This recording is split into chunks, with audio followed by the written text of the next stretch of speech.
வாழ்க வையகம், வாழ்க வையகம், வாழ்க வளமுடன். வாழ்க வையகம், வாழ்க வையகம், வாழ்க வளமுடன். குரு வாழ்க, குருவே துணை. இன்றைய சிந்தனையாக மகரிஷியினுடைய கேள்வி பதில். கேள்வி: பஞ்சபூத நவகிரக தவங்களை யார் வேண்டுமானாலும் இயற்றலாம் என்று சொல்கிறீர்கள். அதுவும் துரியாதீதம் போன்றதுதானே? அதை எப்படி எல்லோரும் ஏற்ற முடியும் என்று கேள்வி கேட்டுள்ளனர். அதற்கு மகரிஷி அவர்கள் அளித்த பதில்: துரியாதீத தவம் என்பது மனதை உயிரில் ஒடுக்கி பிறகு உயிரை பரத்திலே ஒடுக்க வேண்டும். இங்கு மனதின் அலைவேகம் குறைந்து இயற்கையினுடைய அலைவேகத்திற்கு வந்துவிடும். பஞ்சபூத நவகிரக தவம் என்பது நவகிரக வழிபாடு போன்றது. மனதை பஞ்சபூதங்கள் கோள்களின் மீது வைத்திருந்தால் போதும். மனம் ஒன்றில் ஈடுபடும் பொழுது அதனுடைய தன்மையோடு உயிர்கலப்பு பெறும். அதனால் அதிலிருந்து வரும் தீமைகள் தவிர்க்கப்படும், நன்மைகள் அதிகமாகும். இது இயல்புக்கு நியதி என்ற முறையில் எதை பற்றி மனம் எண்ணிக்கொண்டிருக்கின்றதோ அதற்கு தகுந்தாற்போல் அதனுடைய தன்மையும் மனதினுடைய தன்மையாக மாற்றம் பெறும் என்று மகரிஷி அவர்கள் பதில் கூறியிருக்கின்றார். இப்பொழுது நம்முடைய சிந்தனையாக சில கருத்துக்களை பார்ப்போம்.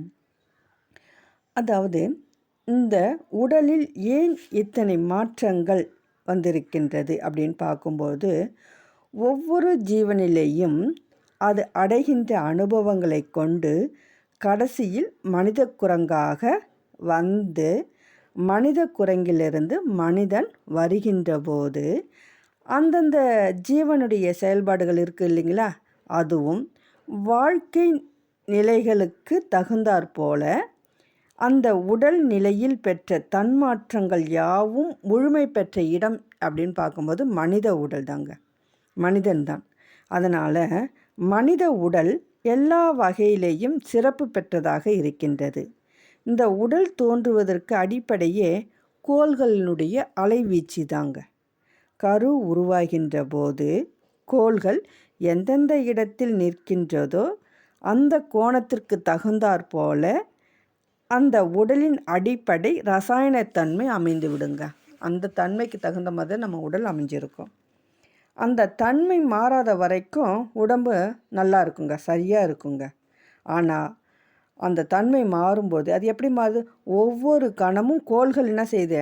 இடம் மாறிக்கொண்டே இருப்பதால் இந்நிலை மாறாமல் இருக்க வாய்ப்பே கிடையாதுங்க.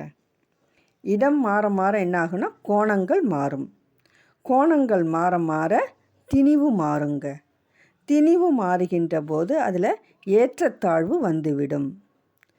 கரு உருவாகிய போது அமைந்த ரசாயனத்தன்மை அதிகமானாலும் குறைவானாலும் இந்த உடம்புக்கு அது பொருந்தாத உணர்வாக தான் இருக்குங்க. மிகினும் குறையினும் உடம்புக்கு என்ன செய்யும்? நோய் செய்யும். அந்த நோயை சமன்படுத்த இயற்கையிலேயே அதற்கு மாற்று வழி வருகிறது. இயற்கையினால் வரும் துன்பத்தை இயற்கையை நீக்கி கொடுக்கணுங்க, வேற எதுவுமே கிடையாது. அதாவது உலகத்தில் பிறந்த எந்த சக்திக்கும் இயற்கையை எதிர்க்கின்ற சக்தி கிடையாது. அதனால் நம்ம அதனோடு அந்த இயற்கையோடு அதனோடு உயிர்கலப்பு பெற்று நட்பு நலம் நீடிக்க இந்த பஞ்சபூத நவகிரக தவம் செய்து நாம் நன்மை அடையணும். அதாவது பஞ்சபூதங்களே நமது உடலாகவும் மாறிக்கொண்டிருக்கின்றன. அதற்கும் நமக்கும் அடிப்படை தொடர்பு இருப்பதால் மனிதன் பஞ்சபூதங்களுடன் தொடர்பு வைத்து கொள்ளும்போது உடல் ஆரோக்கியமும் மன இயக்கமும் சீராக இருக்குங்க. அதனால் பஞ்சபூத தவம் ஏற்றி வருகின்றோம். அது மாதிரி ஒரு மனிதன் வாழ்க்கையில் ஒழுக்க தர்ம நியதியோடு யாருக்கும் துன்பம் அளிக்காமலும் முடிந்தவரை பிறர் துன்பம் போக்கியும் வாழ வேண்டுவதற்காக துரியாதீத தவம் இயற்றி நம்மை மேன்மைப்படுத்தி கொள்கின்றோம். துரியாதீத தவம் செய்யும்பொழுது நமது கருமையம் தூய்மை அடைந்து விடுகின்றது. இன்னும் ஒரு பிறவி எடுக்க வேண்டிய தேவை இருக்காதுங்க. இந்த உடல் வாழ்கின்ற காலத்திலும் இன்பங்களை நிறைவாக துய்க்கலாம். செய்ய வேண்டிய ஐவகை கடமைகளையும் நிறைவாக செய்யலாம்.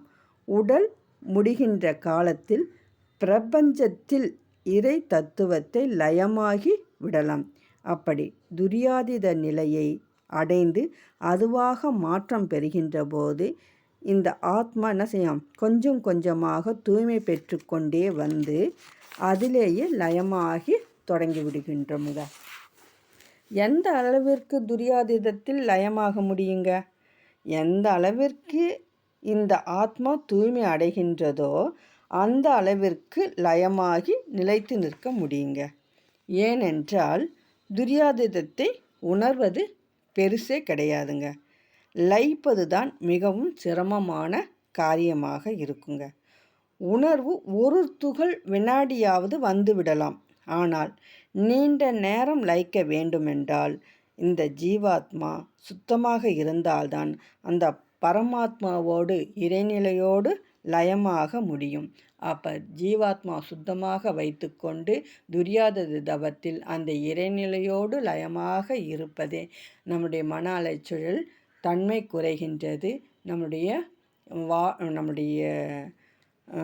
இன்பமும் அதிகரிக்கும் என்று கூறி இன்றைய சிந்தனையை நிறைவு செய்கின்றேன். வாழ்க வளமுடன்.